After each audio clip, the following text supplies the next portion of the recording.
My name is Felipe, and today I will be exploring David Card's 1990 study called The Impact of the Mariel Boatlift on the Miami Labor Market. Let's dive in.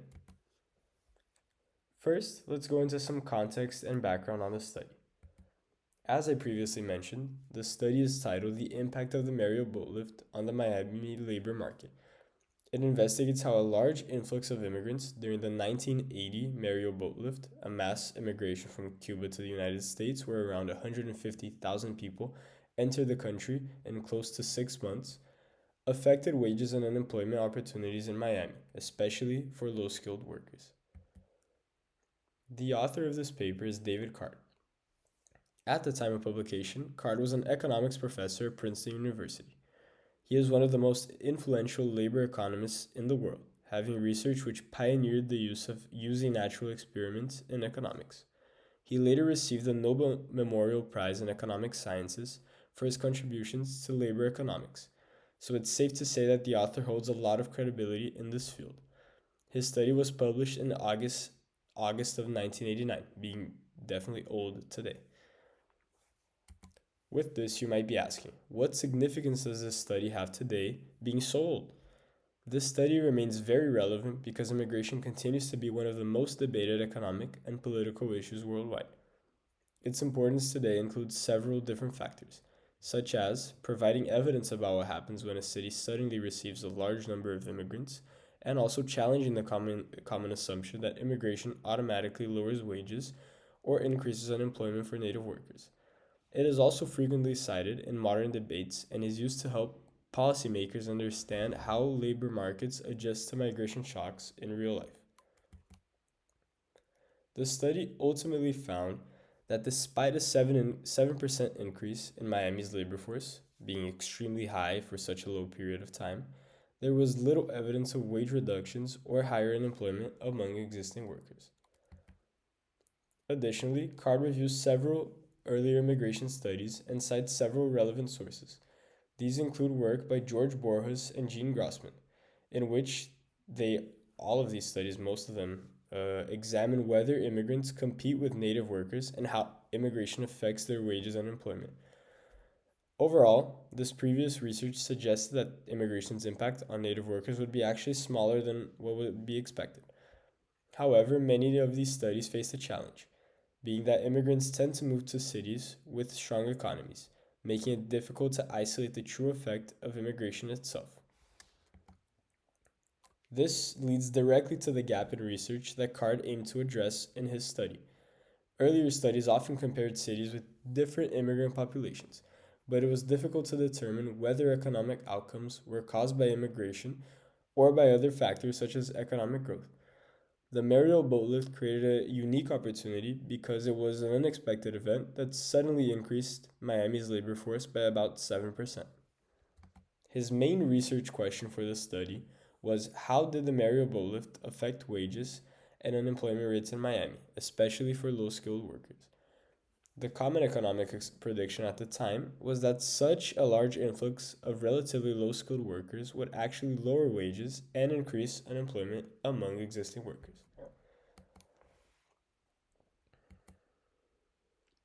Now let's move on to the methodology used in the study. His research design is mostly quantitative. He relied heavily on large labor market datasets and statistical analysis rather than other measures such as interviews or surveys. More specifically, he used what economists called a natural experiment, which occurs when an unexpected real-world event creates conditions similar to a controlled experiment. Since the Mariel Boatlift came out of nowhere and from the outside the control of the researchers, it provided an excellent opportunity to study immigration's real effects. To conduct his study, Card used data from the Current Population Survey, or CPS, from 1979 to 1985. He analyzed information such as wages, employment rates, unemployment rates, education levels, occupations, and demographic characteristics. He used this information to compare four similar cities, being Atlanta, Houston, Los Angeles, and Tampa, St. Petersburg. These cities were like a control group because they experienced similar economic conditions but did not receive a sudden influx of immigrants like Miami did, being perfect for the comparison. The methodology can be summarized in four main steps. First, Card identified the Mariel Boatlift as a natural experiment because it created a sudden and unexpected increase in Miami's labor force. He then collected labor data from Miami from before and after the boatlift, covering the years 1979 to 1985. Second, he gathered the same types of data from four comparison cities, the four that I mentioned before, being Atlanta, Houston, LA, and Tampa. Uh, Third, he analyzed wages and unemployment, also employment rates, across different demographic groups, including whites, blacks, Cubans, and other Hispanics. He paid close attention to low skilled workers, specifically because they were expected to face the most competition from the newly arrived immigrants. Finally, he compared trends in Miami with trends in the comparison cities to determine whether any changes were unique to Miami or simply part of any broader economic condition, such as the recession of the early 1980s. This approach allowed him to isolate the effects of immigration more effectively than any other previous study and also made his conclusions more reliable. Now let's move on to the key findings and limitations of this study. The study examined thousands of working age individuals between the ages of 16 and 61. Key demographic groups included white non Hispanics, black non Hispanics, Cubans, and other Hispanic workers. The city of Miami, other non Hispanic workers. The city of Miami was particularly useful for this research because it already had a large immigrant population, allowing the author to observe how different groups responded to the arrival of the Mariel immigrants. The data is presented primarily through statistical tables and graphs. Two important graphs show the unemployment trends in Miami before and after the boatlift and compare unemployment rates between Cubans and non Hispanics in Miami. As you can see here, we have both graphs taken directly from the study. They aren't that clear, but at least you can see how he used statistical data to explain his conclusions.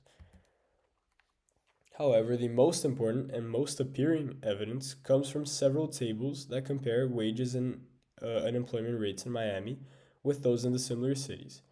These tables allowed CART to determine whether labor market changes in Miami were truly caused by immigration or were simply part of broader economic trends. As you can see, there are a ton of tables used, so I won't go into depth in each of them, but all these cities compare demographics, compare cities, compare every other measure that I previously said before. And yeah, he used a lot of tables in the study. The findings of this study were surprising overall. Despite the large influx of immigrants, CARD found no significant decrease in wages for non Cuban workers and no significant increase in unemployment among other non Cuban workers.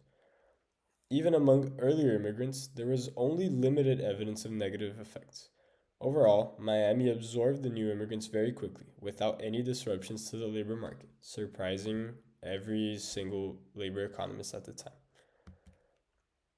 However, as we know, every study has its limitations. Most information about the Mariel immigrants themselves was very limited, so it's actually very difficult to track every individual and have real data on everyone. Also, the study focuses on a single city and a single event, so the findings may not apply perfectly to every situation and may not illustrate the most common occurrence. Now, let's move on to the conclusions and implications. Based on evidence, Card concluded that the Mariel boatlift had little to no negative impact on wages or employment opportunities for existing workers in Miami. This challenged the traditional economic assumption that a large increase in labor supply automatically harms native workers. Instead, Miami's labor market adapted much more effectively. The study also successfully addressed the research gap that the author identified. By using the Mariel boatlift as a natural experiment, he was able to examine the effects of immigration more directly than other previous researchers. The results largely contradicted the original prediction, as I previously mentioned, that a large influx of low skilled workers would significantly reduce wages and increase unemployment. As you can see here, we have a graph of the market, the labor markets, quantity of labor and wage on each of the axes respectively. And as you can see on the graph, an increase in supply or a shift to the right would actually increase the quantity of labor, obviously, but would also decrease wages. And this actually wasn't what happened in real life. These findings have important implications today because the study suggests that labor markets can adjust to migration through mechanisms such as economic growth and industry expansion. For policymakers, it highlights the importance of using real world evidence rather than relying only on theoretical assumptions when discussing immigration policy. Lastly, let's move on to my personal reflection.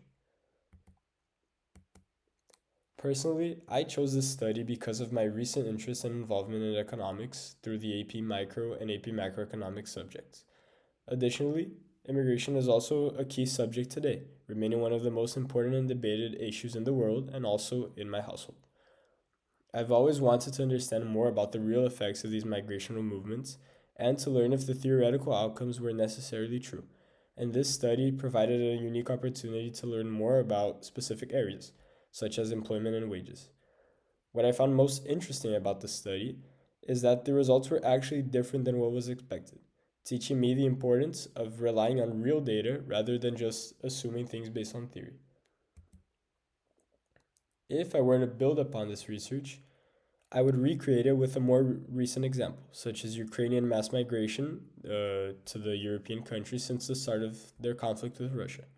It would be very interesting to see if Card's conclusion could still be applied to another example or if his was just an isolated event. In conclusion, David Card's study remains one of the most influential pieces of research in labor economics. By using a natural experiment, he demonstrated that a large influx of immigrants did not significantly harm wages or employment opportunities for existing workers in Miami. His findings challenge conventional assumptions and continue to influence economic research and public policy discussions today. Thank you very much for your attention.